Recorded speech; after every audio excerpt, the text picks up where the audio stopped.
दोस्तों, हमारे देश के लगभग 10 करोड़ लोग स्टॉक मार्केट में इन्वेस्ट करते हैं। इसलिए ये बहुत ज़रूरी है कि हमारे स्टॉक मार्केट का रेगुलेशन सही से हो, उसमें कोई धोखाधड़ी ना हो, जिससे लोगों की गाढ़ी कमाई जो उन्होंने अपनी किसी बेटी की शादी के लिए या घर बनवाने के लिए अपनी जो सेविंग्स इकट्ठी करके स्टॉक मार्केट में लगाई हैं वो डूब ना जाएं। स्टॉक मार्केट को रेगुलेट करने की जिम्मेदारी सेबी की होती है। सेबी का चेयरपर्सन जो चुना जाता है उसको चुनने वाले सिर्फ दो लोग हैं, हमारे आदरणीय मोदी जी और अमित शाह जी। पिछले कुछ दिनों से लगातार सेबी की चेयरपर्सन माधवी पुरी बुच के ऊपर अनेकों इल्जाम लगाए जा रहे हैं, लेकिन हमने सरकार की तरफ से एक भी शब्द नहीं सुना। सरकार की तरफ से कोई इंक्वायरी शुरू नहीं हुई, तो सरकार को कोई चिंता नहीं है कि आपकी और मेरी गाढ़ी कमाई स्टॉक मार्केट में डूबे तो डूबे, उनको कोई चिंता नहीं है। अब देखिए, माधवी जी पे जो 3 मेन इल्जाम लगाए गए हैं। पहला इल्जाम यह है कि माधवी पुरी बुच ने आईसीआईसीआई बैंक छोड़ने के बाद भी आईसीआईसीआई बैंक से उनको फायदा मिलता रहा। उनको लगभग 21 करोड़ रुपए आईसीआईसीआई बैंक छोड़ने के बाद उनके अकाउंट में आए। माधवी जी के अपॉइंटमेंट से पहले सेबी के जितने चेयरपर्सन रहे हैं वो सारे के सारे ब्यूरोक्रेट्स रहे हैं अधिकतर, और जब उनका अपॉइंटमेंट हुआ तो उनके पास जिन भी कंपनियों के स्टॉक्स थे वो उन्होंने बेच दिए। माधवी जी ने ऐसा करना जरूरी नहीं समझा। जाहिर सी बात है कि अगर आप सेबी के चेयरपर्सन हैं तो आपके सामने कई कंपनियों के केसेस आते हैं, और जिस कंपनी का केस आपके सामने आया है, अगर उस कंपनी के स्टॉक्स में भी आप इन्वेस्टेड हैं तो सीधा सीधा कॉन्फ्लिक्ट ऑफ इंटरेस्ट का इशू बनता है। तो माधवी जी ने आईसीआईसीआई बैंक के शेयर बेचे क्यों नहीं?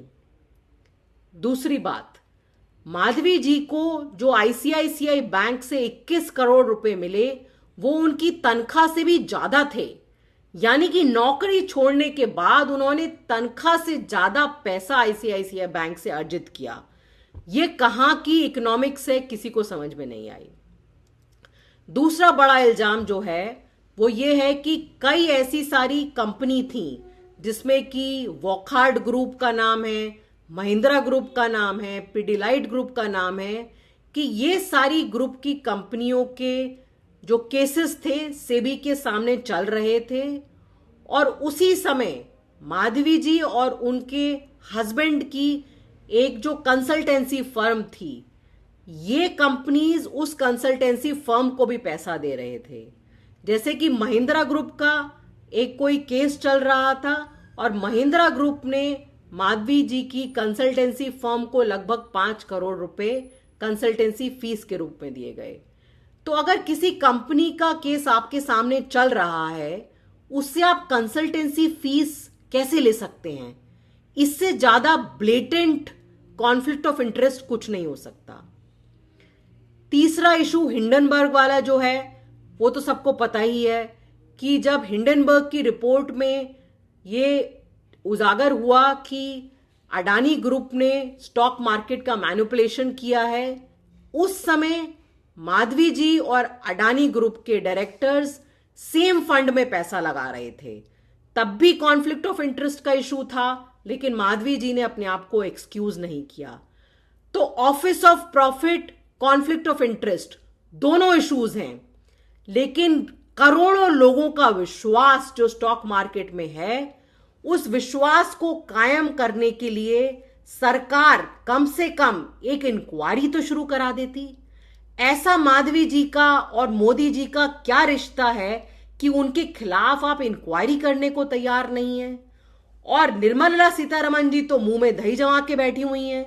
उनसे अगर आप पूछेंगे कि आपने ये इंक्वायरी क्यों नहीं कराई, तो वो कहेंगी मैं स्टॉक मार्केट में इन्वेस्ट नहीं करती। जैसे वो प्याज नहीं खाती हैं ऐसे वो शायद शेयर्स भी नहीं खरीदती हैं। एक पूरी जनरेशन ने स्टॉक मार्केट में इन्वेस्ट नहीं किया, क्योंकि केतन पारेख, हर्षद मेहता, इस तरह के बड़े बड़े स्कैम्स हुए और लोगों का भरोसा स्टॉक मार्केट से उठता गया। पिछले कुछ सालों में लोगों ने वापस स्टॉक मार्केट में इन्वेस्ट करना शुरू किया। प्रोविडेंट फंड का पैसा भी स्टॉक मार्केट में लगता है। लेकिन जिस तरह के इल्जाम माधवी जी पे लगाए जा रहे हैं और जिस तरह से सरकार चुप होके बैठी हुई है, उससे लोगों का धीरे धीरे जो भरोसा है वो उठ जाएगा। तो मोदी जी, अमित शाह जी, आप लोगों से गुजारिश है कि हमारे देश के करोड़ों लोगों का जो विश्वास है और विदेश के लोगों का भी विश्वास है कि इंडिया का स्टॉक मार्केट वेल रेगुलेटेड है, यहाँ स्कैम्स नहीं होते हैं, यहाँ आर्टिफिशियली प्राइस को मैनिपुलेट नहीं किया जाता है, उसके लिए ज़रूरी है कि आप शीघ्र से शीघ्र एक इंक्वायरी करवाएं माधवीपुरी के ऊपर और उनसे बोलें कि उनको इस्तीफा देना चाहिए।